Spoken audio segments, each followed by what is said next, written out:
Welcome, everyone, and thank you for joining us today for our webinar entitled Cybersecurity Best Practices We Learned from the Military. Our presenter today is Chris Rogers, who is the head of our Virtual Security Operations Center. A few housekeeping notes.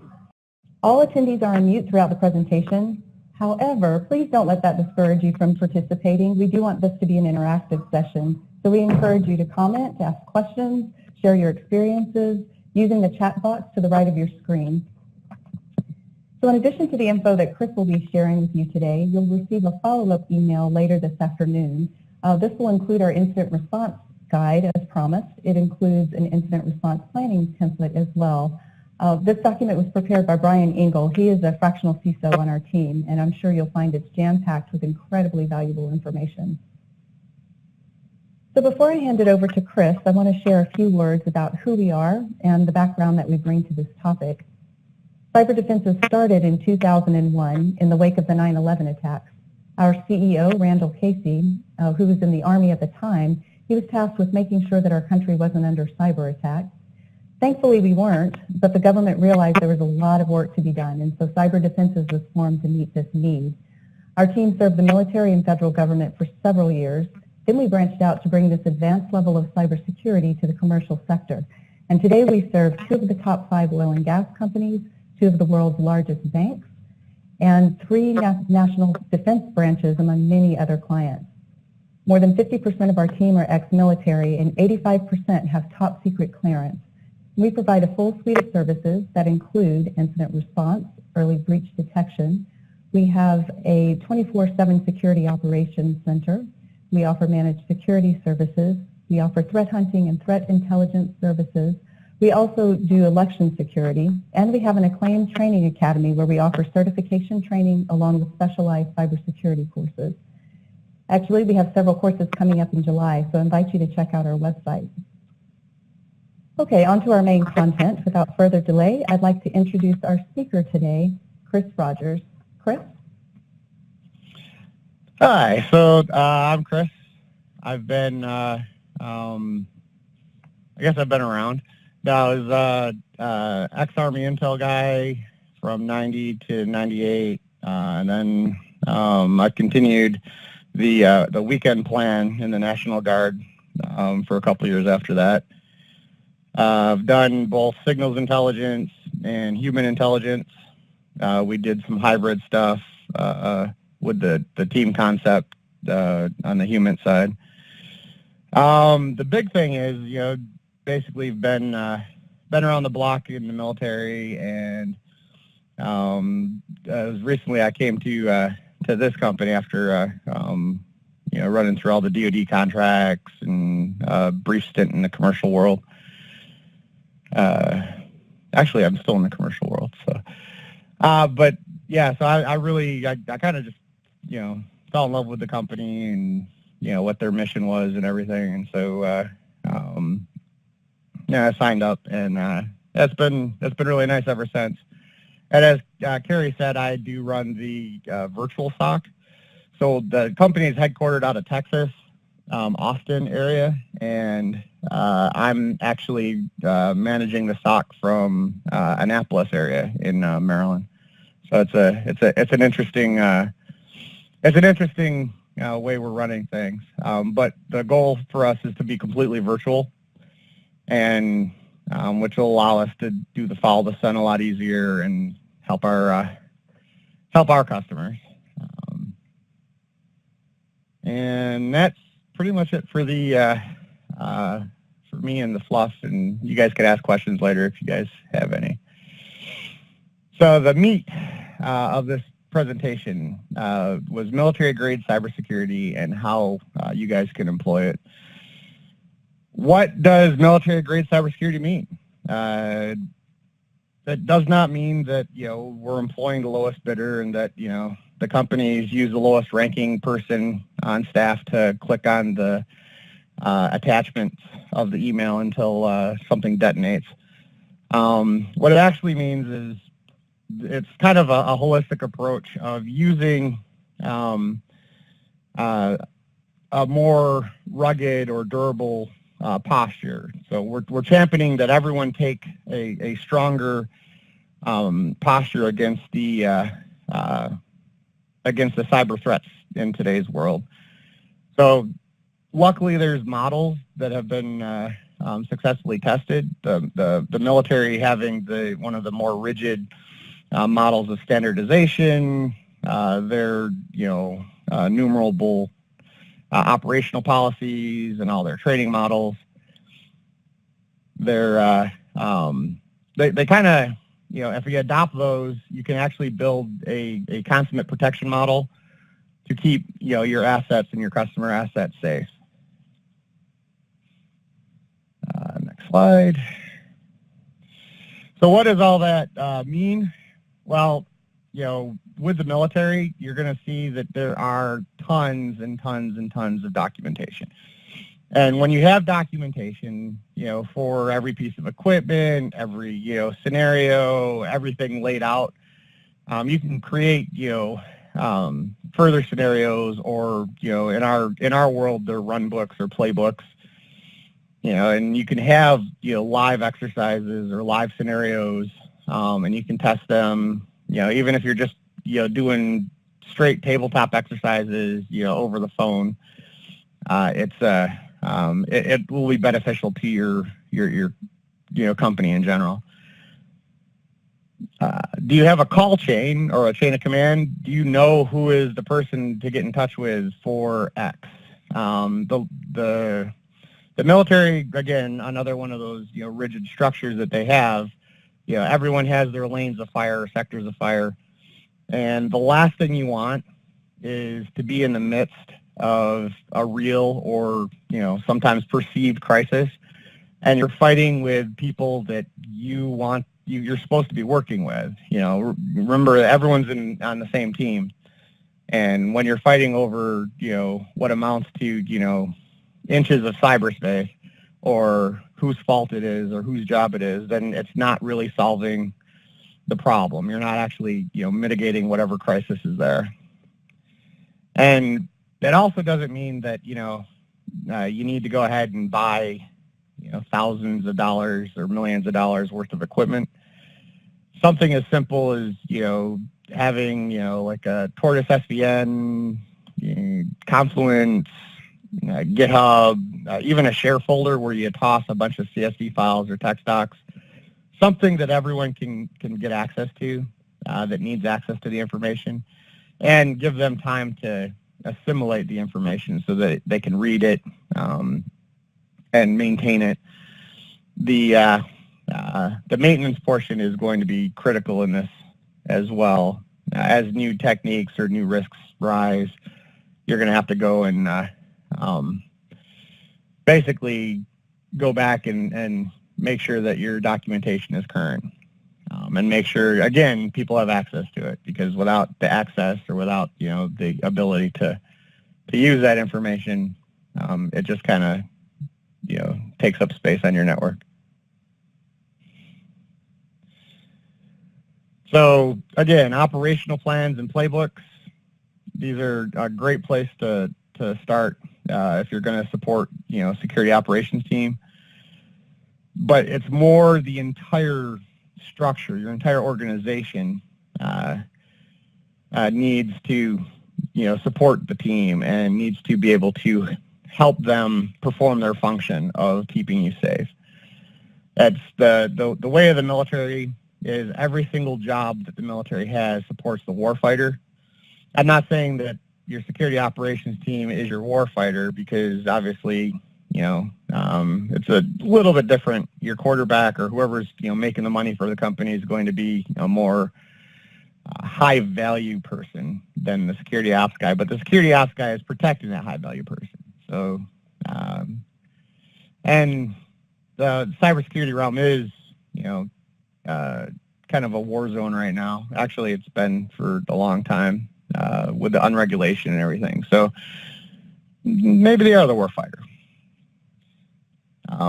And it's been my experience that, and bouncing around and seeing everything, cybersecurity in general has been limited to more of a response role or response function, which it's not security at that point. At that point, then it's, you're reacting to something and you're no longer in control of the situation or the scenario. You're not able to implement or do, mitigation techniques. You're at a tactical disadvantage.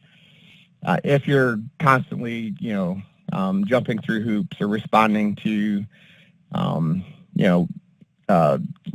the latest clicker who got, Cridex or, something of that nature, then you're not allowing your cybersecurity experts to actually do their job, find stuff that, isn't setting off alerts, being able to hunt or freely go through the network and proactively be able to protect your network instead of, reactively respond to tickets or alarms.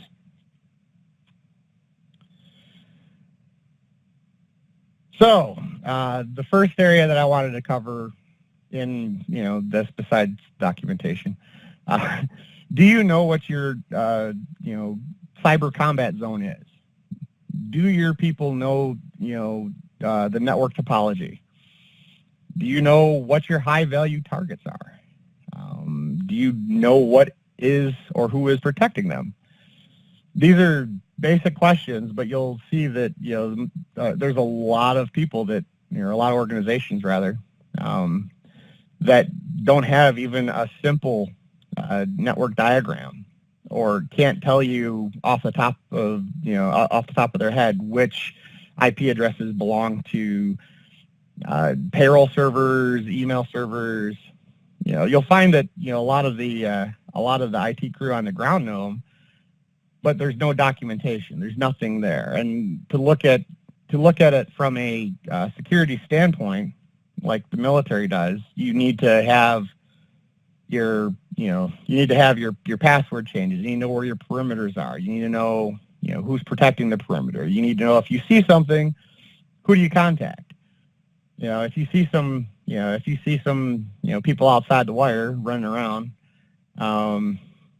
you just run back and go back to your job, or do you alert someone? In our daily lives in the cybersecurity realm, you're going to encounter this. You're going to see stuff that doesn't make sense. You're going to have some lag on a system, and sometimes that is the first symptom to a much larger problem. But without alerting people or without engaging the right, components, you're not going to be able to basically secure your quote cyber combat zone. So I can't stress topology enough. And again, high value targets. Looking on this screen here, that is an actual screenshot from root account telnetting into an army.mil site. And that should not probably happen. So there's multiple failures there.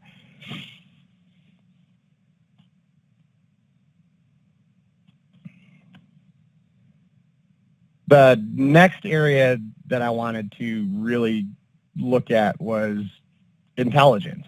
Do you have an intelligence plan, or do you intelligence? So what this is every corporation, no matter how big or how small, you're going to have people that are after your data. There is a new model, and it's either, people want your data, either to hold it, ransom so that you pay them money, to steal it and sell it to the highest bidder, just general IP, theft, competitors. There's a lot of nefarious activities, and if you're on the internet, you're a target. People are scraping websites daily just to get contact information, so they can start spam runs. The big thing that we can do, and everyone can do this, is, start cataloging it. Have someone, even if it's, Bob from down the hall, go ahead and, make him the intel guy. Or if you actually have an intel guy, are they actually helping protect your network, or are they just, forwarding the latest internet fad, security fad for, some actor, hacking someone else, and then, scaring up the C-level execs enough to go ahead and have all these meetings that, won't affect you. I sat in a meeting for when I was working for a rather large bank that was based in America. That we would go into these meetings over some of the most insane things, and the Shamoon hit. And we looked at the Shamoon code, and we knew that it was targeted, and we knew, the area it was targeting, and we looked at everything inside the code. We reversed the malware, found all the indicators, and proved that the whole attack was launched from inside the corporation to begin with. And one of the questions, from the execs, they wanted to get the indicators. They wanted to push out all of these kind of useless, they wanted all the indicators. They wanted to do all these useless tasks. And the question, to me and the malware team was, are we safe? Are we going to be affected? And I said, yes. We are not. We are not a Middle Eastern energy company. I think we're safe. And so they didn't like that answer. But that honestly was the truth. I mean, it was a targeted attack, and there was nothing lateral anywhere in the world at that time to jump on that with the destructive malware power. However, that did not stop this this Bank of America, say, from having a big meeting where they got every single vice president and above and brought them all to Chicago and sat there for 3 days at what the cost could only be assumed as millions of dollars to talk about a threat that really didn't exist. And so that's the excitement. But yes, intelligence is very important. Now back from my digression. Intelligence is key, and it's really simple and actually cheap and easy to build. So the best thing to think of intelligence is it's not indicators. It's not it's not a collection of data that you slap together and then say, okay, well, let's search our network for this. You actually have to build a little more structure and a little more routine. So one of the companies that I always pick on is Emerging Threats. They have the largest collection of indicators that I've ever seen. They have every indicator, I think, from the late 80s and the Corey Feldman virus or something, all the way up into, they're getting current indicators, on a daily basis. The problem with having a collection like that and more employing that collection is that out of all the emerging threats, indicators and alerts, automated alerts that I have seen, absolutely none of them have ever led to anything of importance. And they've all kind of just wasted, time and resources, chasing down an indicator from an IP address that was 10 years old. And that's not to say that they're not important. There's stuff in there. There is historical context that you can build, but to use them as a, I think we're hacked. This IP address, this IP address, was seen in our logs, and then you go out and look at the IP address, and in a 5-minute search, you find that there are 3 million URLs or domains behind that IP address, at which point, you've got 3 million options, and one of them might be bad, but I think that the percentage of it being a false positive, is pretty high. So, and I'm not saying you have to go all the way to the other side either. We use, I think it's Open Semantic search server. We have a bunch of custom processes, but we take the Spy Cloud data, Sophos data, Alien Vault, a lot of open source stuff. Well, not Spy Cloud, but the Alien Vault. Those indicators are out there, and we'll take all the indicators and we'll put it through some vetting process. Plus, we'll add our own content on a daily basis, and we make it part of our routine. So that way, intelligence is only as good as the amount of times or the amount of places where you're integrating it. So if you're not using it, then it's just a collection of data, like those text documents that have all the how-to guides sitting on your network.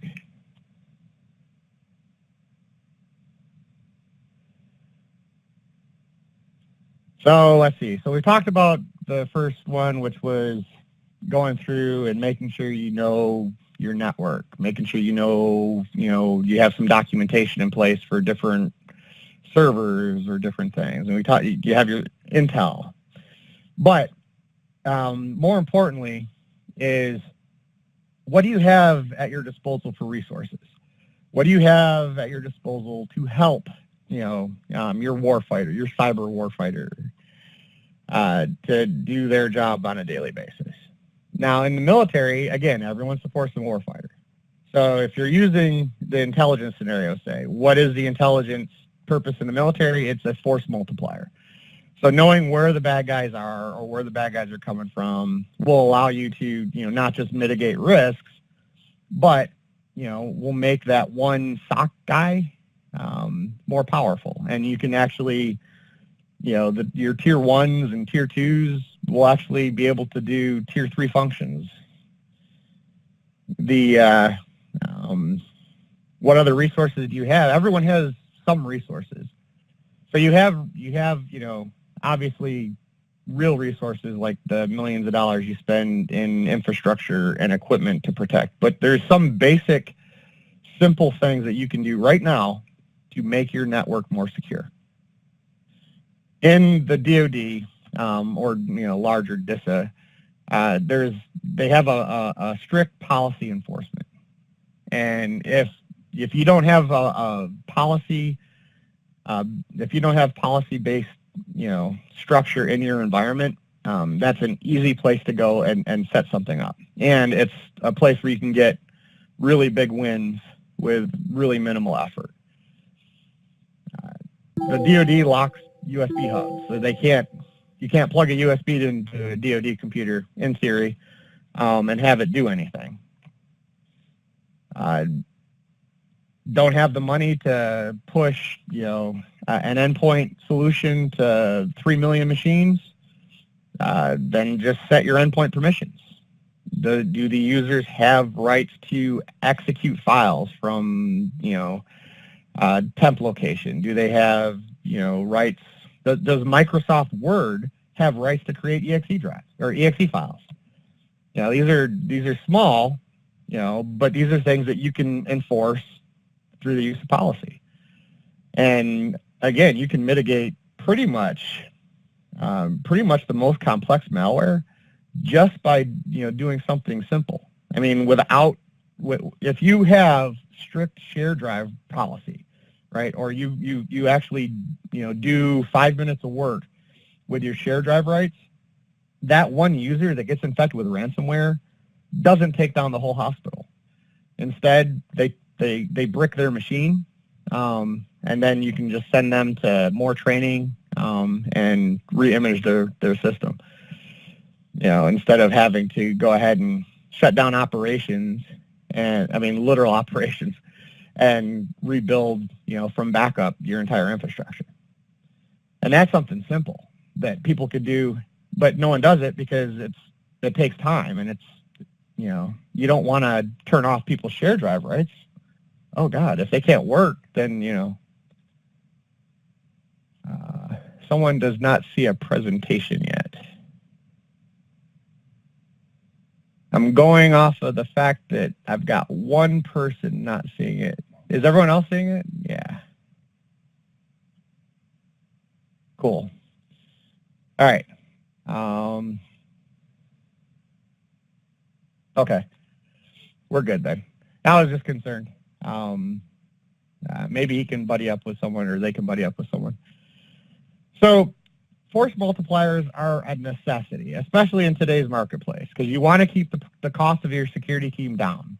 You want to keep the cost of your investment, down. You want to still mitigate risk, though. One of the cool things that, and again, this might sound sales pitchy because, it's part of the whole thing here. No, again, force multipliers are a necessity today. So if you could have a sandbox, Cuckoo is free, so you just need a system, and you have a bunch of customers that have different builds on their networks. We'll call them gold builds because of the standard that the DISA and DoD use. So if you have a customer's gold build and you keep it updated and you keep going, and a new piece of malware comes out, so say the new barking spider malware, and all of a sudden the CISO wants to know if Bob from the office down the hall is threatened by this malware. Well, you just fire it off in the sandbox, click the gold build that you're looking at, and if you're worried about VM detection, go grab an old PC. Cuckoo, again, it's just a Python agent, so as long as you're networked in, you can push commands back and forth. I mean, it's a little bit more time-consuming having to image the whole drive, but that'll eliminate any of the VM detection that people seem to be worried about. And I think the bottom line to take away here is that resources don't have to be expensive; they just have to be used. Just like documentation, just like intelligence. It's good to have them, but they have to be used. Otherwise, they just kind of sit there. So one of the other things that you need, besides resources and documentation and intelligence, you have to have plans. And while the plans might logically fit in your brain under documentation, it's kind of different. A plan should more be built around different actual, in the event of X, who does Y. So using your chain of command, using all the players in your cybersecurity realm. If everyone gets together and you do, a simple, say, an hour-long or 2-hour-long tabletop over certain scenarios or policies, you can cover a lot of stuff in limited time. And, who does this? Okay, well, I do this. All right, well, I'm going to need this from you in order to get, that accomplished. And this kind of falls under policy as well. But then again, all of the documentation and policy, they're integral to every stage of this process. So if you have a policy that when a new indicator comes in, you check it against, your builds, then, or you check it against, you put it in, the machine that goes ping, and then, you let it do its thing. And then if it comes back and finds something, you act on it. Simple procedures, they don't have to be complex. And if you have procedures and you have the people and you do, the maintenance and practice on them, including contingency plans, you could really save millions in revenue. Even if you don't make millions, you could still say you save millions in revenue. So the big thing here with the standard operating procedures, or with your plans, is that everyone, doesn't matter if you're a dentist office, you should have some plans. And then you should have contingency plans for those plans. In the event of X and I can't get to Y, then what do I do? And you should have backup contingency plans to those plans, and the plans for those plans should have contingency plans. But that's probably time-consuming and confusing. So just make sure you have a plan in place. For some of the more mundane stuff. If I get ransomware, if I get a malware infection, if there's an attacker in my network, what do I do? Do I unplug the machine? Do I call? What do you do? And so these are things that you should have a plan written down someplace so that you can dust it off and then follow those procedures. It'll save you time, keep you focused, and in the end, save your company money. But again, like everything else, if they're not maintained in practice, they're kind of useless. I'm going to draw your attention to one of the cooler plans I'd ever seen. Back in, I don't remember, it's been about 4 or 5 years. I think, what does it say on there? I can't read that. It's a very small screen. The ConOp 888 was designed, and it was leaked, and the whole internet just went completely and totally, crazy over the fact that the United States Department of Defense was building a counter-zombie dominance plan. And so everyone just went nuts with it, and it was awesome. But in the plan itself, the whole reason for the plan was to get your strategic planners or the people that have vested interest to start thinking outside the box.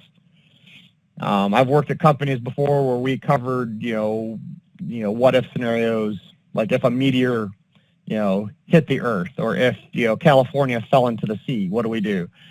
These are things that while they don't really have a direct impact, they start you down the process of thinking of like severe disaster recovery, or risk mitigation for some stuff that needs risk mitigation.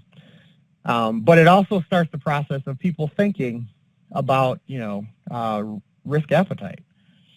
So while there's no real risk involved with the zombie dominance, it does foster critical thinking skills.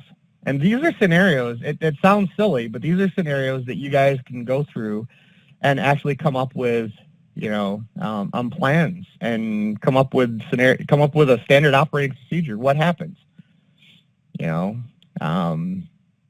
Even in the case, and this is something that we should be actively thinking of. Not really zombies, but there could be zombies. But when a new threat emerges, like when Shamoon came out, Shamoon was new, but destructive malware was old. And so there should have been a plan in place that didn't require everyone going to Chicago and spending millions of dollars. And then coming back, with the same amount of knowledge that they went to Chicago with. Sorry, it's a sore point. You sit there and you look at your risk appetite, you look at your risk mitigation, and you have a plan. Can you accept certain things? And then at that point, Bob from down the hall, if he says, "Yeah, I'm good with it. If zombies come up, I'll take the heat for everything." Then you just throw Bob from down the hall under the bus. He said he's going to take care of the zombies. He's not taking care of the zombies. What do you want me to do? It's not my job. It's not in my plan. It only takes time for these things to gather everyone around a desk. So, I mean, the cost is you're paying for time and someone to basically house the bridge and take some notes and then slap together, some kind of a loose flow chart or something so that you can tackle these. But in the end, if you see a ghost, you can call the Ghostbusters because you have a plan. Oh, also with the plan, know when the incident or when whatever you're planning is over. Know when, to start the cycle back again. And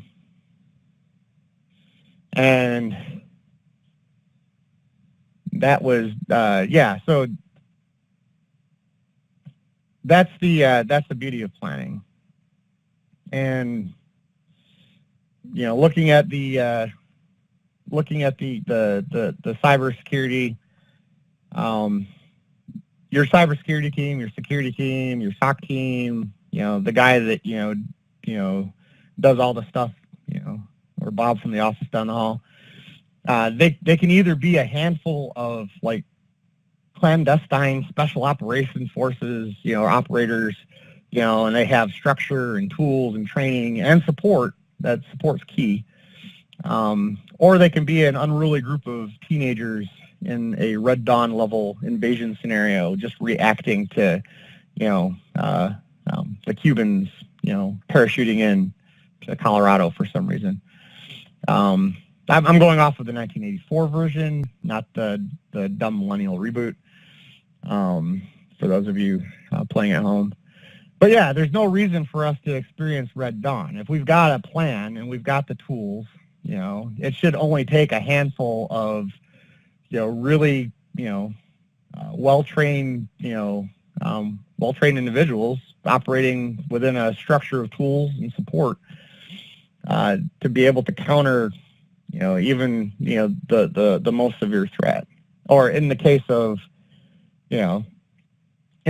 something more large scale, that's really up to the executives at that point and their risk appetite. If you're, and I see this all too often, if your risk appetite is, well, if we get a large scale infection, we'll just call insurance. If that's your plan, that's your plan. But it's still, at which point then, there's other hidden risks with that. Especially like, intangible. Yeah, intangible risks like, damage to your brand. If you're, if you're a mid-level service provider and, your job is to provide, data services for, say, 25% of the nation's dentists, and you basically hold records or whatever, and your company's good with, all the dental records, getting foobarred over, some ransomware that, Bob from down the hall happened to click on because he thought he got a UPS shipment. When you have a plan, all that, and again, it doesn't cost a lot of money to have a plan or to do some of these things. And I think it was General George Patton there, old blood and guts there. You said that a good plan, violently executed right now, is better than a perfect plan executed tomorrow or next week or something like that.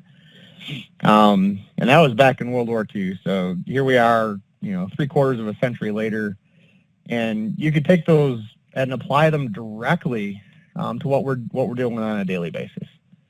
It doesn't take much. It just takes, it takes procedure.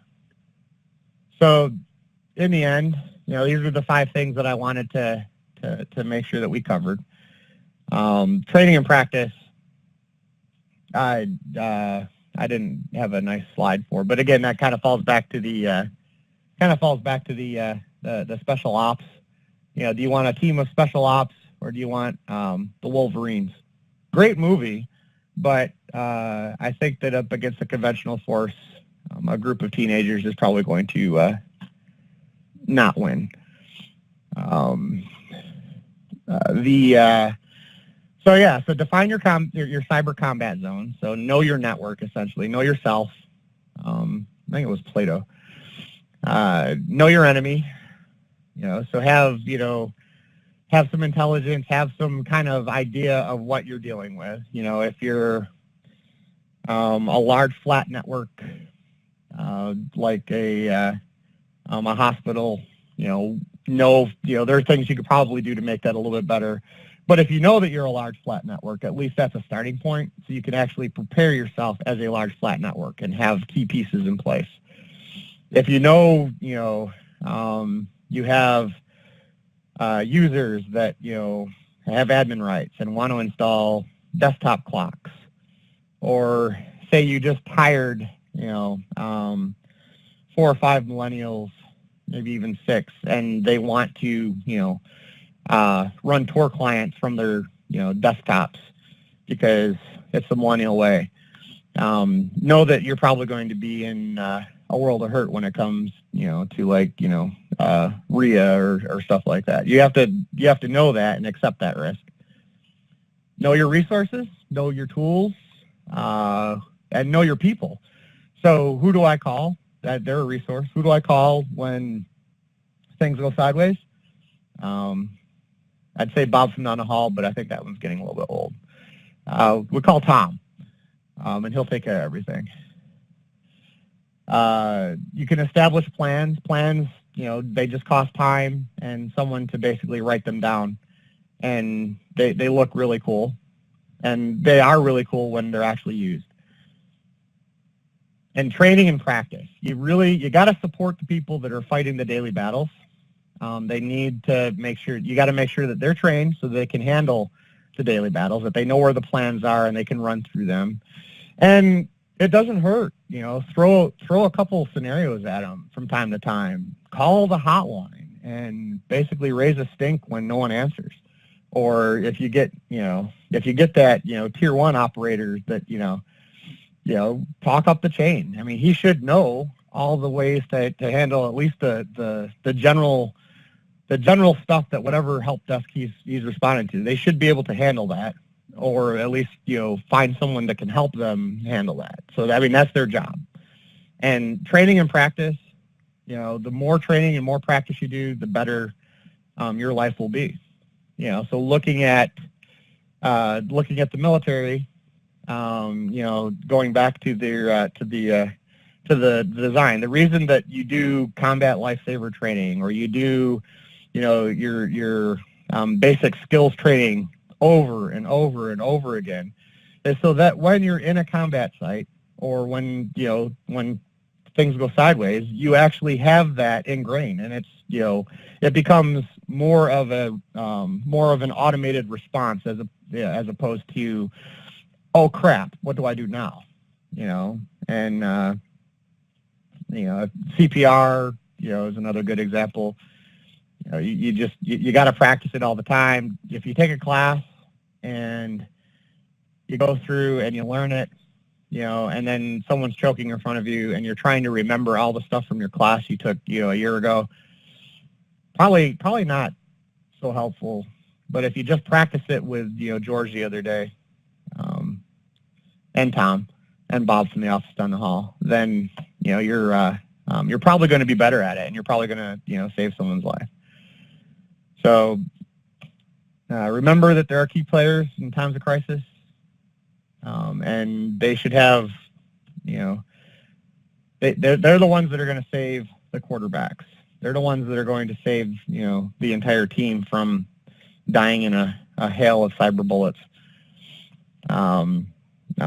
Another patent quote: "A pint of sweat saves a gallon of blood," and it's true. The more training and the more practice, you can do to your plans, the easier it's going to be when things actually happen. And just like the military, everyone has the same high priority targets. We're still protecting people or data that affects people. We're in a business of people, and so you want the best security at a budget conscious price. Use the time tested templates that the military provides. If you follow their structure that has been around, since I think the last few hundred years, there's a template there to be followed that we can follow, in our business, in our daily lives. And at the end of the day, while we're probably not dealing with life and death scenarios, it's still they're still resources, and they're valuable to us and our family. At the end of the day, something, if things go sideways and someone gets fired, I mean, that's going to be a crisis that they're probably not, prepared to face. And all it would take is, again, just a few minutes of effort, and a group of people getting together and talking about stuff. And resources don't have to be expensive unless they're personnel. That is pretty much all I had to cover. I could talk on for hours, but at this point, I'd like to turn it back over to Carrie, or maybe answer some questions or tell some more stories. Chris, thank you so much. This is a really great presentation. Looking in the question box, I don't see many questions from the audience, but as I wrap up, please feel free to send any, and we'll make sure to address those. I also wanted to remind everybody that an on-demand version of this webinar will be available, and a link will be sent to you shortly. And as I mentioned earlier, we'll also be sending an email follow-up that will include our incident response guide, and that also has a planning template that you can use to get started in doing your own plan and making sure that you're prepared and you have the strongest cybersecurity possible. That will be available to everybody who has tuned in live today. So just want to say once again, thank you so much for your time. We really appreciate it. And have a wonderful afternoon. Thanks. Bye. Thanks, everyone.